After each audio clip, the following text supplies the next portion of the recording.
And for all those people that say this, continue to say it. It doesn't matter. I'm not going to stop.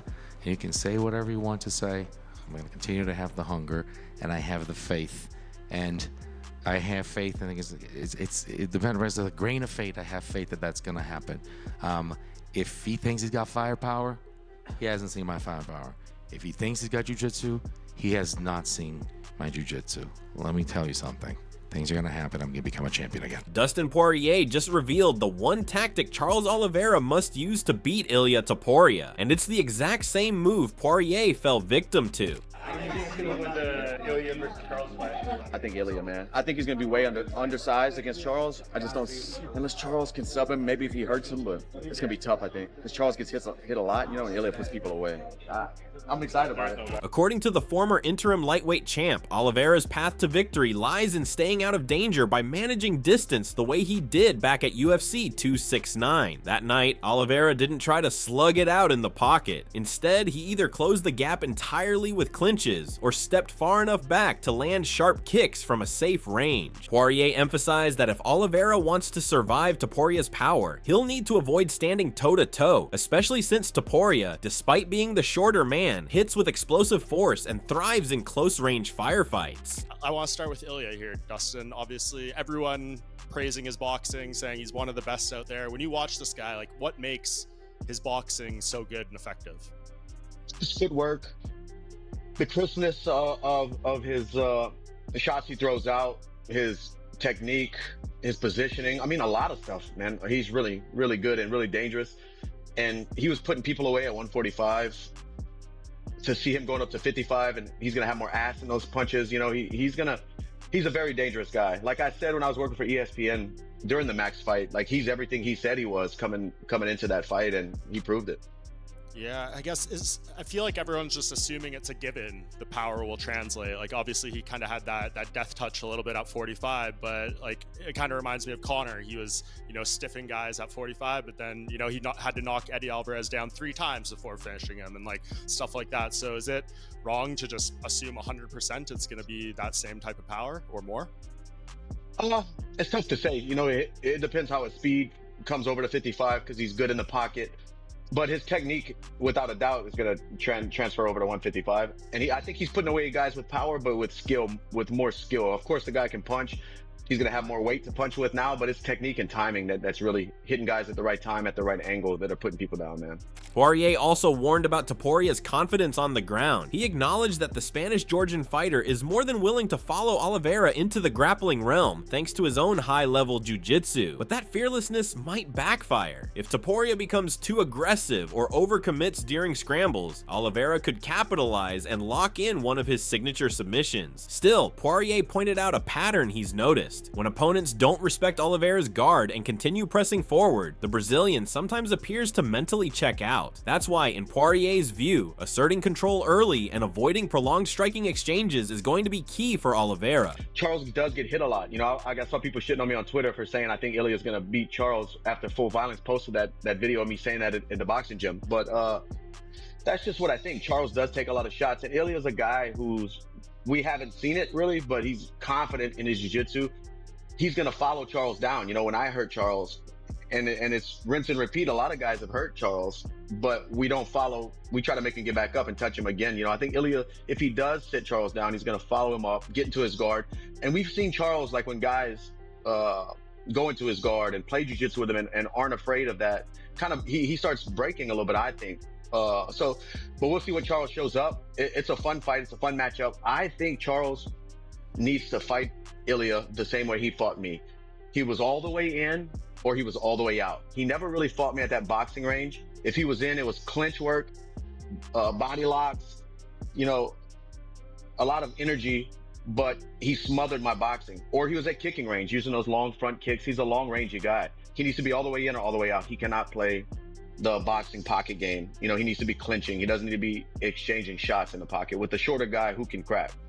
Yeah, I kind of thought the same thing too, and it was further emphasized. I just saw a stat before we started recording here. Ilia Topuria has not thrown a head kick or a body kick in his entire UFC career. Former featherweight king Alexander Volkanovski didn't share the same confidence in Oliveira's chances. In a candid interview with Fox Sports Australia, he predicted a quick and dominant win for Topuria. Volkanovski didn't mince words, saying Topuria's pressure, pace, and fearlessness would overwhelm Oliveira from the start. He painted a picture of a relentless fighter who keeps charging forward even when he's taking hits, the kind of non-stop aggression that Oliveira, who tends to get drawn into firefights, might struggle to survive. Volkanovski believed that once Topuria starts pressing, Oliveira won't be able to keep up. UFC 317 this weekend. I'm going to give you my predictions on the co-main and main event, and I'm going to keep it pretty short because I think it's going to be two finishes. I think Kai Kara-France is going to take this opportunity, bring the belt back to New Zealand.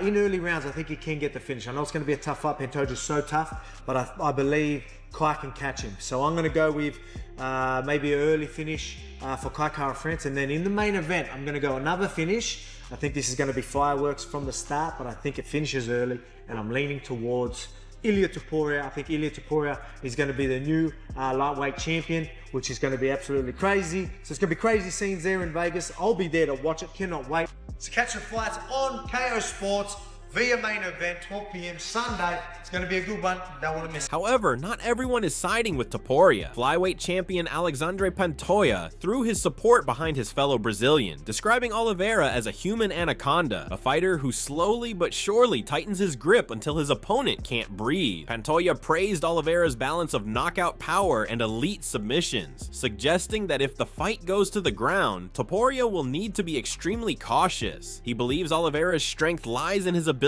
to blend violence with technique, striking hard when needed, and dragging the fight into deep waters with his suffocating grappling. According to Pantoja, as long as Oliveira remains true to that approach, he has everything he needs to become champion again. I think that's everybody know what's can happen. Topuria have amazing power in his hand, but of course people talk about the Topuria grappling. He never show and something like that.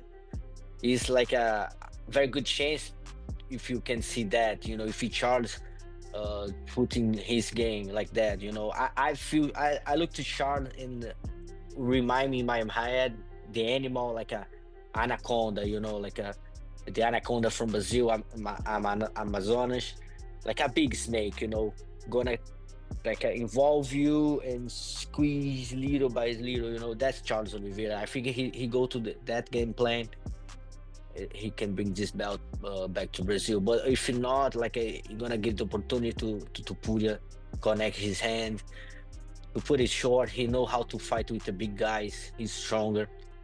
Yeah, it's amazing fight. I think that's why everybody want to watch that fight, that's so big, because nobody know what can happen, Robert Whittaker, the former middleweight champ known for his analytical takes, also shared his perspective on the matchup during a podcast appearance. His emotional support leaned toward Oliveira, mainly because of the Brazilian's inspiring comeback story. Whittaker reminded fans that Oliveira used to be criticized for giving up during tough fights, but he's completely reinvented himself, transforming into one of the most dangerous and mentally tough fighters in the UFC.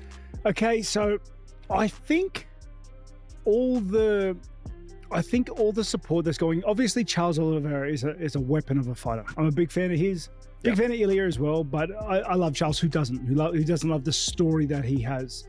Okay, the heart that, he used to be such a quitter in those early days of UFC, and he just stopped quitting. He found something in him and came back with a vengeance all the way to the title to become champion. I think though a lot of Ilia's a different beast. Okay, I think a lot of the support that's going towards Charles winning this fight comes from the fact that we don't know what Ilia is going to look like moving up. Now, I've seen a lot of photos circulating of Ilia next to the Chihuahua guy, and then Charles next to the Chihuahua guy. Sorry, dude. What? That's isn't that his nickname? Go on. I'm sorry for You know stopping what I you. was Rhythm. talking about. Yeah, I and then, do. And then they're looking at size discrepancies. I don't think it's going to be a problem. I think if they were in, if weight wasn't in the equation, I don't think it would.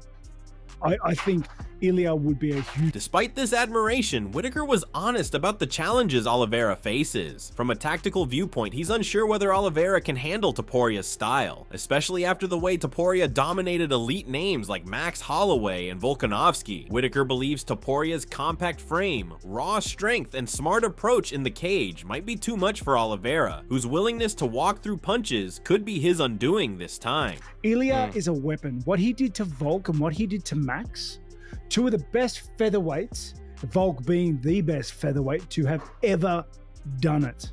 Yeah. Okay? He starched two legends of the sport. Okay, that is crazy, unreal. Ilia's skill set is ridiculous. Now again, Charles is phenomenal as well. Super dangerous off his back. Ilia has the grappling to do it. Charles standing, very textbook, but gets hit a lot. Ilia loves scrapping, loves moving on the inside, loves slipping punches to land punches. He's so good at dirty boxing.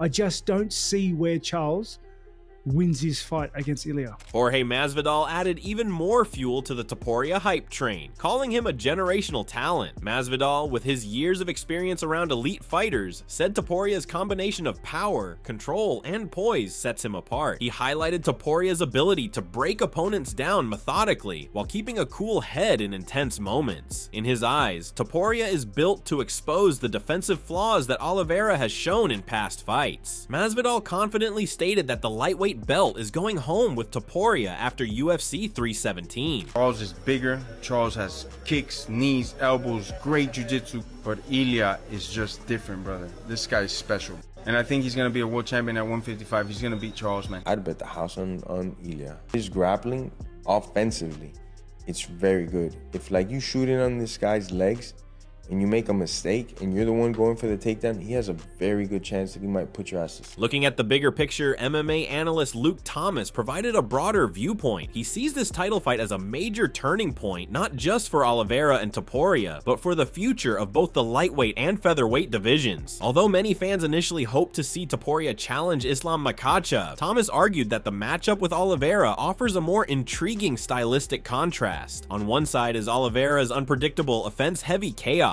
On the other, Topuria's clean and calculated striking. For Thomas, that clash of styles is what makes this such a compelling main event. The number one fight that could have been made among all permutations was Islam Ilia. That's the best fight that could have been made.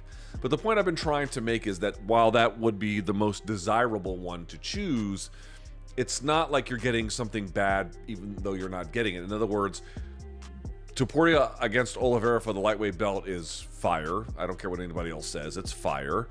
And then I've been saying this whole time, Islam going up to 170 and seeing how he matches up there with De La Maddalena, potentially Brady, potentially Rachmanov, potentially Gary, potentially Buckley. I mean, any number of ways in which that could go. Ilia versus Charles Du Bronx Oliveira. We know Charles, he's a dangerous, aggressive son of a bitch. Gonna walk forward, punches, knees, elbows, he'll lock on a submission. Ilia, this is his first fight at lightweight, and with the punching power of Ilia Topuria, the boxing that he has, the footwork that he has, and the Greco-Roman wrestling, it wouldn't surprise me if Ilia pulls it off. Sean O'Malley offered a more balanced take. While he admitted he's rooting for Oliveira emotionally, he recognized the real danger Topuria brings. He praised Oliveira's resilience and ability to come back from the brink in many fights, but noted that his tendency to absorb a lot of damage might finally catch up with him against someone as heavy-handed as Topuria. In O'Malley's eyes, it's a genuine 50-50, a classic striker versus finisher scenario that could end in either direction depending on who makes the first big mistake. Could I get your read on how Topuria versus Oliveira plays out? Man, that's one where your heart's telling you, Charles, and your brain's telling you Ilia. It's just that one's a coin flip. Can't count Charles out. Ilia's on an absolute tear. Charles does get hit and Ilia cracks. That fight I am very excited for. O'Malley's longtime coach, Tim Welch, raised some important questions about Topuria's transition to the lightweight division. While Topuria has looked unbeatable at featherweight, Welch is curious to see how his style holds up against bigger opponents like Oliveira. He pointed out that Oliveira's taller frame, sharp knees, and ability to strike from range could give Topuria a new set of problems. Since Topuria hasn't been truly tested at lightweight yet, Welch urged fans to be cautious before assuming he'll dominate here the way he has at 145. That's a dangerous fight. Marab calls it stupid to make Ilia Topuria fight Charles Oliveira before Islam Makhachev. How is that? Ilia Topuria says he got promised that he would fight for the title if he vacates. By who? The security guard outside his room? Yeah, he kind of hinted that he got promised that. I feel like Charles, Ilia. That'd be fucking fire. I think Ilia might batter him. The way Charles comes forward with those reckless knees. And he's got the chin floating up high too. Stands up tall like a really tall Muay Thai guy, and Ilia's like a low boxer. That's a dangerous fight for Charles. Michael Chandler, who has faced Oliveira inside the octagon twice, gave some insight from direct experience. He acknowledged Topuria's poise and striking precision, but emphasized that Oliveira's evolution as a striker shouldn't be overlooked. Chandler reminded everyone that Oliveira's toughness and ability to thrive in chaos is a real weapon. While Topuria might be the more technical and cleaner fighter, Oliveira's unpredictable nature, paired with his elite jiu-jitsu, could be the surprise factor that keeps him in the fight, or even ends it in his favor. Lightweight division is being turned on its head. Islam Makhachev vacated. He's going to welterweight. We have a title fight pretty much a month away exactly right now for the vacant belt between Ilia Topuria and Charles Oliveira. I guess, are you surprised this is the way everything played out, from Islam not keeping the belt and it being like an interim or something to the fight we ultimately got for the vacant title? No, I'm not surprised. You know, and I think maybe some of those rumors and stuff maybe played into my decision on why I wanted to fight Paddy, why I wanted to get back in there. Obviously, if you look at the timing, I should have had a win against Oliveira. I messed that up. I should have had a win against Paddy. I messed that up. I've had these great opportunities and they've just slipped through my fingertips. So if I would have beat Charles, I would be fighting Ilia for the title right now, you know, but this is the way the sport goes. I'm not surprised at all the craziness that's happening. I'm happy Ilia came up to 155. I'm happy Max is at 155. You got Poirier. Shoot, you got Poirier leaving the sport here in the next 6 weeks or whatever it is, which is crazy. You got Gaethje, you got Paddy. There's a bunch of different stuff going on. So I'll be cage side for that fight to watch it, and we'll see how it plays out. Yeah, who do you think is going to win? Man, it's tough. You don't bet against freaking Charles Oliveira because he's so dang good everywhere, and he's a really hard guy to beat. With that being said, Ilia Topuria's got some crazy power in his hands and crazy accurate strikes. So it'll be very interesting to see how that fight goes, you know. Beneil Dariush, who faced Charles Oliveira in a high-profile bout at UFC 289 and was finished in the first round, offered a balanced yet slightly skeptical view of Oliveira's chances against Ilia Topuria. Drawing from his own experience, Dariush acknowledged Oliveira's explosiveness and unorthodox style, describing the Brazilian's striking as unpredictable and hard to read. He pointed out how Oliveira seamlessly blends punches, kicks, knees, and submissions into a chaotic rhythm that can overwhelm even elite-level fighters. They're overlooking Charles, and Charles, if he's able to mix in his Muay Thai, what I mean, like his knees and his kicks, and he's able to use those as fakes, it's going to be a really difficult fight for Ilia. And I think people don't understand. The last two fights, Ilia was able to win those fights, not because of his boxing, but because of his leg kicks. And Charles is very good at defending the leg kick. So it's not going to be an easy fight. However, despite the respect he holds for Oliveira's skill set, Dariush leaned toward Topuria when assessing who might come out on top. He cited Topuria's wrestling foundation, specifically his Greco-Roman background, and clean boxing as significant advantages that could disrupt Oliveira's rhythm. Dariush believed that if Topuria can stay composed in the grappling exchanges and avoid getting sucked into dangerous submission attempts, he has the physical tools to impose his will. The way Topuria maintains top control and explodes into dominant positions could give him a unique edge in areas where others have struggled against Oliveira. Hey, I also got to bring this up with you, man. He was doing an interview with Shaq, who's a really great journalist. He has a page, Shaq MMA. And I had a look, man. Look at this right here. I don't know if you can really see the video, but over his eye, looks like a new cut that was just sort of stitched up right here. What does that look like to you? I was having a look with Brian Campbell on this before. Looks like a cut right over the eye that looks pretty fresh that got stitched up not long ago. I wonder how much. Yeah. If it's already stitched up, then he'll be fine. It won't be much of an issue. Cuts like that take 5 days to heal. Oh, really? It takes 5 days to heal, but then you're not supposed to spar for a few weeks. So it could slow down his camp, but it shouldn't be anything dramatic. On the other side, Mateus Gamrot offered a more optimistic outlook for Oliveira. He highlighted the Brazilian's long-standing presence in the lightweight division and how Oliveira has repeatedly proven himself against top-tier opponents. Gamrot pointed out that while Topuria has undeniable talent, he's still largely untested at 155 pounds, having only fought once in the division, and that win came against a lower-ranked opponent in Jai Herbert. For Gamrot, the gap in experience is a crucial factor. He sees Oliveira's comfort in deep waters, his durability, and his well-rounded skill set as the qualities that make him a dangerous and likely victor. To him, Oliveira's proven ability to perform under pressure and endure chaos gives him a clear edge over the still-rising Topuria. Next month, the lightweight championship is on the line. Ilia and Charles, who do you have? Very interesting matchup. Both guys has power and skills to get the win this fight. Like Ilia can knock him out, the Oliveira. He has heavy hands for sure. But also Charles Oliveira has a lot of good tools to beat Ilia in the ground, in the feet, everywhere. But I think Oliveira is really big guy. Ilia is short guy, and I think this is gonna be much different than the both guys, and I think that this is gonna be advantage for Charles Oliveira and he can win. As UFC 317 nears, the excitement and debate surrounding the lightweight title fight between Charles Oliveira and Ilia Topuria continue to build. Some see Topuria as the unstoppable force set to dominate yet another division. Others believe Oliveira's deep arsenal and battle-tested toughness will carry him through one more time. With contrasting styles, high stakes, and bold predictions from legends and champions alike, this bout is shaping up to be one of the most anticipated and unpredictable showdowns in recent UFC history.